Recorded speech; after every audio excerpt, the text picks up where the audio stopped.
Gazagystanyň günbatarynda 4-nji dekabrda alty çaga birden özünden gidip keselhana eltildi. Berizovka owasynda şoňa meňzeş waka geçen aýda boldy. Şonda 25 çaga we 4 ula adam birden özlerini erwet duýupdy. Bu owa dünýä ýüzünde iň uly newit gaz ýataklarynyň biri bolan Gara çaganak ýatagyndan 5 kilometr golaýlykda ýerleşýär.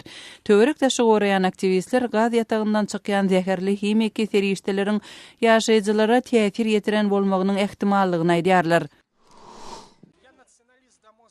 Belarusda opozisiýon aktivist Vasil Parfyankov Horki şäherinde türmeden boşadyldy.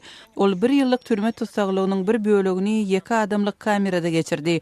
Parfyankov 2010-njy ýylda prezident Aleksandr Lukashenko'nun gaýtadan saýlanmagynyň ýa-ni Minskde geçirilen protestlere gatnaşyp tussag edilen 28 adamyň arasynda türmäge düşüpdi.